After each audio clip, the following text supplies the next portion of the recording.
Ahoy Horas, apa kabar Anda pemirsa? Selama 24 menit ke depan kami menghadirkan berbagai kisah inspiratif dalam keberagaman budaya. Saya Agnes Nambela, inilah Bingkai Sumatera. Kurangnya layanan angkut sampah di lingkungannya mendorong Budi Santoso, seorang warga desa Kelurahan Jati Utomo, Binjai, melakukan aksi angkut sampah secara mandiri. Ia juga mengajak putranya untuk melakukan aksi kebersihan ini. Santoso berharap langkah mandirinya dapat menjadi contoh bahwa masyarakat berperan penting dalam menangani sampah. Karena tergugah, terusan kami ngangkat sampah ini lama-kelamaan enak gitu. Kalau pekerjaan udah diniati sama ikhlas, kayaknya enak gitu.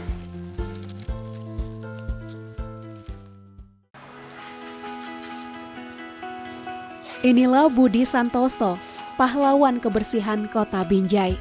Setiap hari, pria yang akrab disapa Santoso ini mengangkut sampah rumah tangga di lingkungan sekitarnya dengan menaiki truk motor roda 3. Ia menggunakan uang pribadinya untuk membeli kendaraan ini. Terkadang Santoso bahkan mengajak putranya, Imam Yusuf Islamuddin, untuk melakukan aksi kebersihan ini. Awalnya pria 43 tahun ini tidak bergerak sendiri.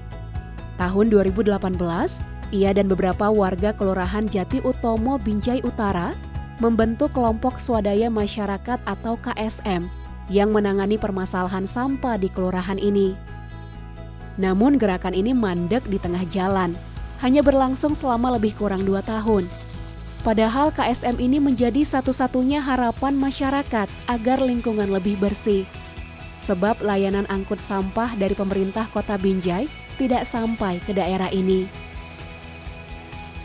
Mana ya, masyarakat ini selama KSM ini berhenti, banyak yang berharap gitu, datang ke rumah, kalau bisa sampah saya mau terus diangkat gitu.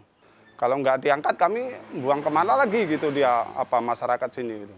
Tapi yang udah sadar ya maksudnya maulah untuk diangkat sampahnya gitu. Kalau milah sampah belum, masih payah kayaknya untuk milah sampah itu. Ada sekitar 200 kakak yang bersedia sampahnya untuk diangkut, salah satunya Sania Saniati. Perempuan 36 tahun ini bersyukur dengan hadirnya sosok Santoso. Sebagai ibu rumah tangga, ia sangat terbantu karena Santoso masih konsisten mengutip sampah dari rumah ke rumah. Kalau dulu kan kita bingung buang sampah ya, harus membakar lagi. Membakar itu kan susah juga kadang kalau yang dia nggak cepet gitu, kalau misalnya kayak ada pecahan kaca gitu kan susah kan. Selama ada Bapak Santoso ini kami sangat terbantu karena bisa langsung nanti dia yang angkat, kita tinggal taruh depan gitu. Tapi ada juga masyarakat yang belum sadar gitu, masih mau bakar sendiri sampah gitu Mas. Ya kepinginnya sih semua bisa diambil, jadi kan kalau bakar sampah itu kan juga udaranya kan nggak baik bagi kita gitu. Dalam sehari, Santoso mengutip sampah sebanyak 2 putaran. Sekali di pagi hari, lalu dilanjutkan di siang hari menjelang sore. Kumpulan sampah kemudian diantar ke TPA Binjai. Jarak yang ditempuh bukan pendek. Pulang pergi dari lingkungannya ke TPA bisa memakan waktu lebih kurang 2 jam. Sekali sebulan, setiap rumah tangga membayar iuran sebanyak Rp15.000. Uang iuran ini yang Santoso gunakan sebagai biaya bensin dan keperluan untuk mengutip sampah. Oh ya banyak suka dukanya. Kadang sampah ini kan namanya sampah ini kalau kena hujan kadang ngebau. Nah, makanya itulah kadang banyak berair. Ya kami ya itulah suka dukanya ya kami gimana ya. Kalau pas ngangkat berair kan ya tetumpahan air itulah. Tertumpahan kotoran, kadang megang apa gitu ya banyak kalau suka dukanya. Tapi kan nggak bisa diceritakan satu persatu. Ketika pemerintah belum bergerak, masyarakat turun tangan. Saat solidaritas kelompok memudar, Santoso bergerak mandiri. Bukan untuk kepentingan pribadi, namun untuk menjaga kebersihan lingkungan. Lebih dari itu, Apa yang Santoso lakukan menjadi bukti bahwa masyarakat punya peran besar dalam aspek pengelolaan sampah.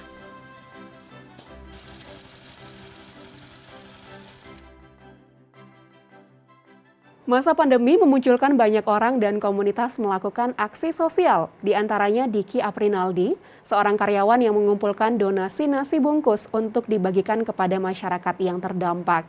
Nah uniknya ketika berbagi, Diki menggunakan kostum superhero. Ingin tahu seperti apa? Berikut liputan selengkapnya.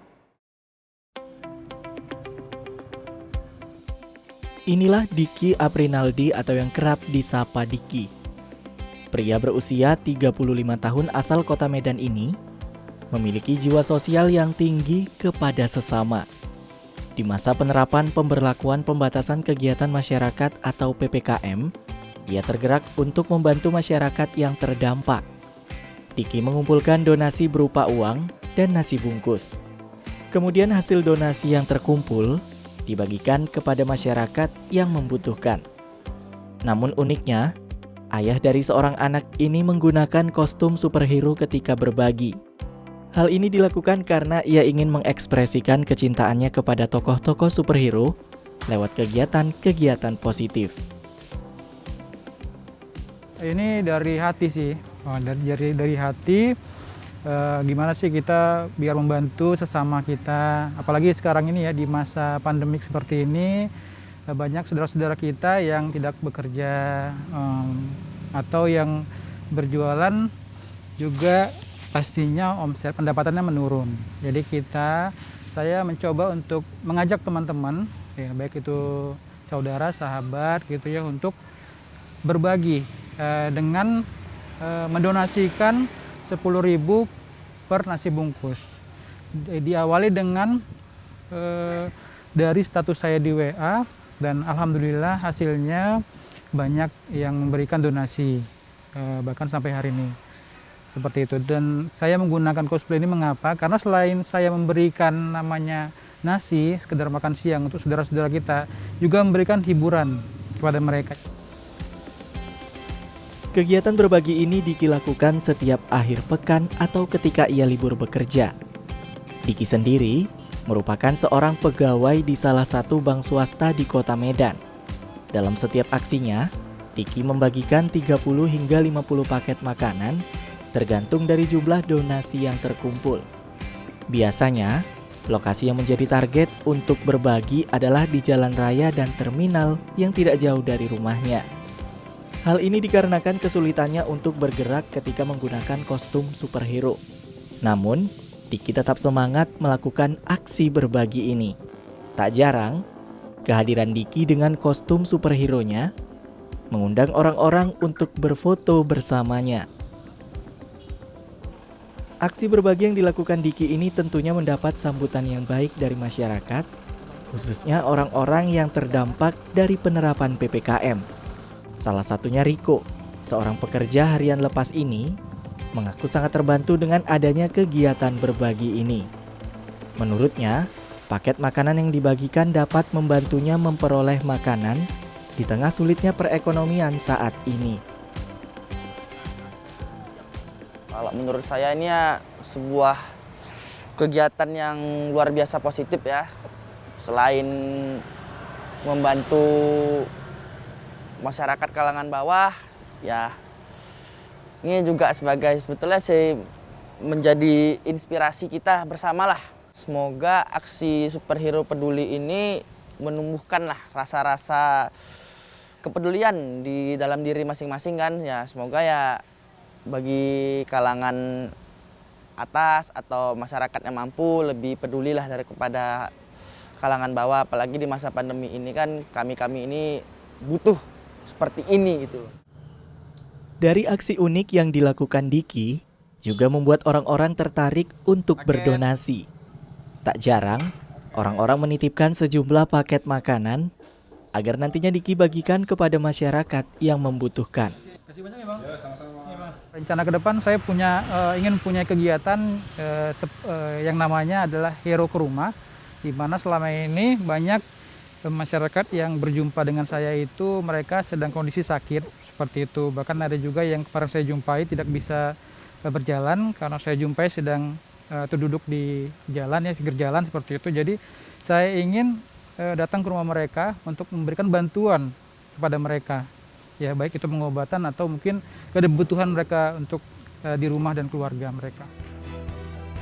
Diki adalah superhero sesungguhnya yang dibutuhkan masyarakat.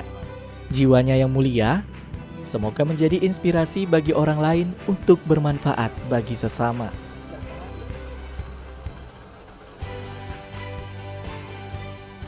Huta Godang, sebuah desa adat yang terletak di Kecamatan Ulu Pungkut, Kabupaten Mandailing Natal, Sumatera Utara. Huta Godang dianugerahi Tuhan dengan bumi yang subur dan kaya akan material emas. Masyarakat desa juga masih menjaga dengan teguh kebudayaan dan kelestarian alamnya. Seperti apa pemirsa? Kita lihat liputan berikut. Desa adat Huta Godang di Kecamatan Ulu Pungkut, Kabupaten Mandailing Natal ini dianugerahi Tuhan dengan bumi yang subur dan kaya akan material emas. Hal ini sekaligus mendatangkan ancaman dari perusahaan tambang yang mengincar logam mulia yang berada di wilayah adat masyarakat. Memang tak mudah melawan korporasi berskala internasional. Namun, saat ini mereka adalah pemenang dalam pertarungan tersebut. Dan inilah keindahan alam Desa Huta Godang yang terjaga. Dalam bahasa lokal, Huta Godang berarti kampung yang besar. Dan sesuai dengan namanya tersebut, desa ini telah melahirkan sejumlah pemuka besar. Sebut saja Sultan Mangkutur, seorang pejuang yang tak gentar memerangi penjajah Belanda, dan Raja Junjungan Lubis yang merupakan gubernur Sumatera Utara pada periode 1 April 1960 sampai 5 April 1963. Ayah dari seniman lukis Batara Lubis ini juga pernah menjabat sebagai Kepala Staf Sipil Daerah Militer Tapanuli tahun 1945. Sebelum menutup usia, ia menghabiskan hari dan memilih tempat peristirahatannya yang abadi di tanah kelahirannya, Huta Godang. Berjarak sekitar 100 meter dari lokasi makam Raja Junjungan Lubis, terdapat komplek makam kuno yang disebut sebagai makam milik para Raja Huta Godang dan keluarganya. Dari komplek pemakaman para raja dan keluarganya, kita menyusuri sejarah kebesaran kerajaan Huta Godang kewarisan budaya Benda Mandailing Julu, yaitu Bagas dan Sopo Godang.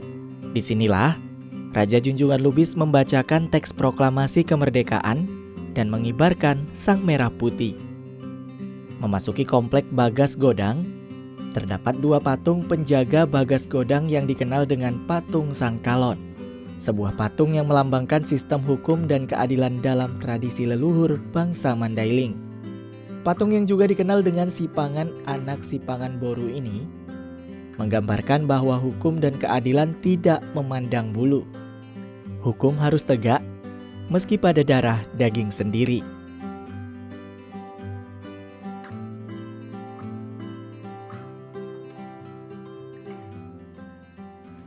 Huta Godang itu dulunya sebenarnya asalnya bukan di sini, tapi di atas bukit, namanya Huta Dolok. Asal-muasalnya datang dari Kerajaan Menambin.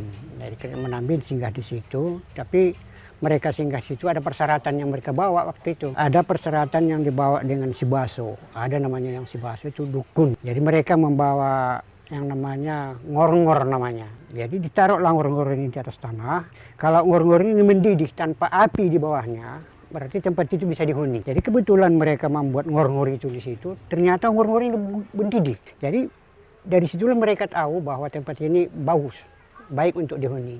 Pada periode Sultan Nagabosar, peralihan dekat anaknya Namora Junjungan, masuklah orang-orang padri bertemu dengan raja mengenai pengembangan Islam. Jadi mereka diajak turun. Karena di atas sana kan air susah. Jadi diajak turun karena di bawah ini air cukup sesuai dengan kebutuhan Islam. Makanya kampung itu dipindahkan kemari. Bagas Godang yang merupakan kediaman para raja ini pernah terbakar sekitar tahun 1918. Peristiwa tersebut tidak hanya menghanguskan Bagas Godang yang bersejarah, tetapi juga memusnahkan sebagian besar harta benda milik kerajaan. Demi mempertahankan identitas sejarah dan budaya Mandailing Julu, maka masyarakatnya bermusyawarah untuk membangun kembali Bagas Godang yang selesai tahun 1922. Tak banyak benda bersejarah yang tertinggal di Bagas Godang ini. Lahirnya suatu kebudayaan dan hukum adat tak terlepas dari keberadaan alam di sekitarnya. Itulah mengapa keberadaan adat mampu mempertahankan sekitar 75% kelestarian hutan di Indonesia. Begitu pula di Desa Huta Godang. Terjaga kebudayaan dan adat masyarakat tradisional, turut pula melindungi alam dan hutan mereka dari ancaman buruk sebuah pembangunan modern. Salah satu berkah alam yang terjaga bagi umat manusia adalah air. Hutan Huta Godang yang lestari mengalirkan sumber air berkualitas dengan jumlah yang tak terbatas bagi masyarakatnya.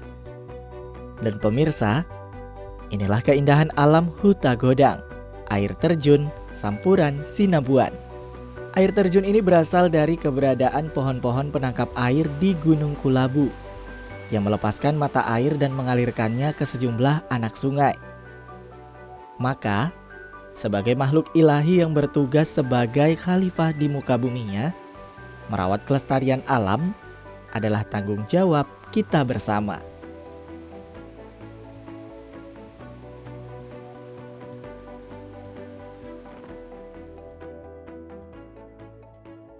Tidak harus berakhir di tempat sampah, kulit durian ternyata dapat diolah menjadi makanan bernutrisi. Sejumlah mahasiswa Fakultas Pertanian Universitas Islam Sumatera Utara menciptakan mie kurin. Inovasi kuliner dengan memanfaatkan kulit durian untuk pembuatan mie yang kaya nutrisi. Kita lihat liputan selengkapnya.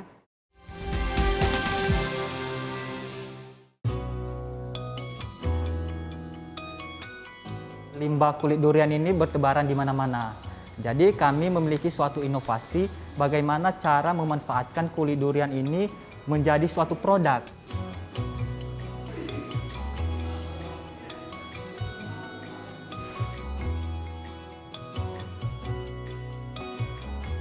Jalan-jalan ke Kota Medan tak lengkap rasanya jika tidak mencicipi buah durian. Ya, Kota Medan memang terkenal dengan komoditas buah duriannya yang lezat. Tidak heran di kota ini terdapat banyak tempat yang menjajakan buah durian. Berlimpahnya buah durian di kota ini turut menyumbang limbah berupa kulit durian. Tapi, tahukah Anda pemirsa, jika kulit durian bisa diolah menjadi makanan yang bernutrisi?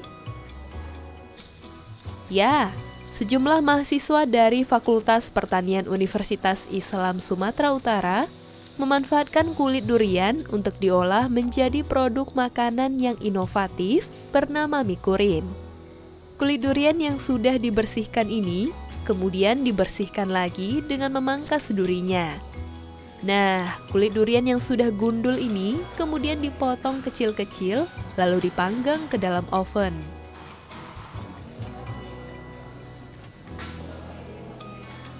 Setelahnya, kulit durian yang sudah dipanggang ini didinginkan sejenak, lalu diblender hingga halus menyerupai bubuk.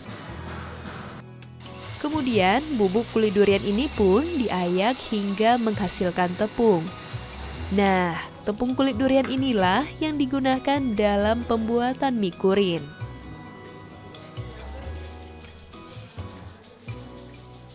Awal dalam pembuatan kulit durian untuk menghasilkan tepung, awalnya gagal. Tapi terus berusaha bagaimana caranya untuk menghasilkan tepung dari kulit durian. Awalnya mencoba terus sampai jadilah kulit durian ini jadi tepung. Untuk membuat mie kurin, tepung kulit durian dicampur dengan bahan lainnya, seperti tepung terigu, telur, minyak, dan lainnya.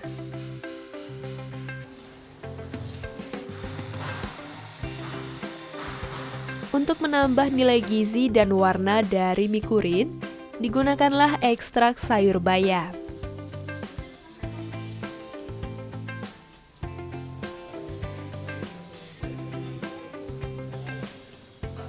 Terdapat dua varian mie kurin, yakni mie kurin basah dan mie kurin kering.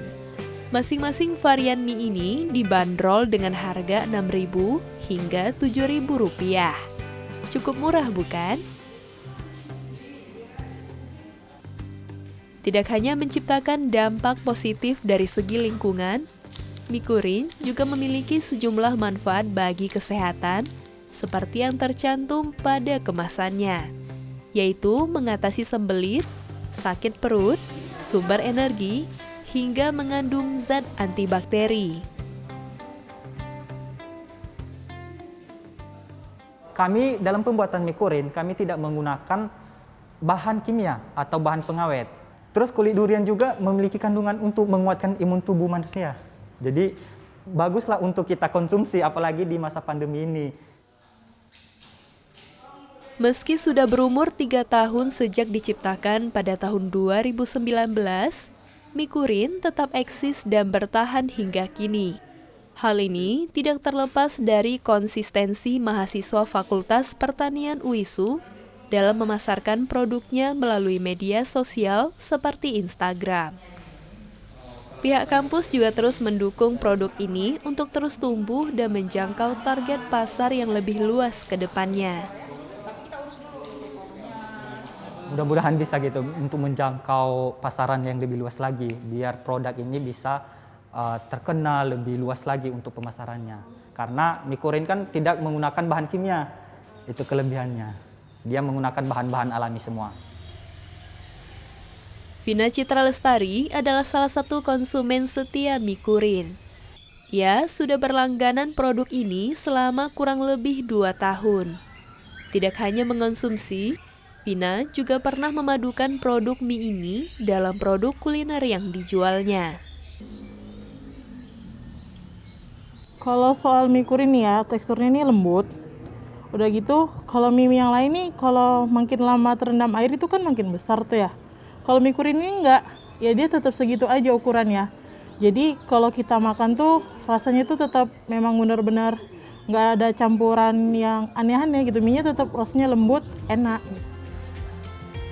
Kulit durian tidak lagi menjadi limbah, tapi juga bisa menjadi makanan yang bernutrisi. Semoga kedepannya akan lahir lebih banyak inovasi yang memanfaatkan limbah kulit buah seperti Mikurin, sehingga bumi kita menjadi lebih lestari.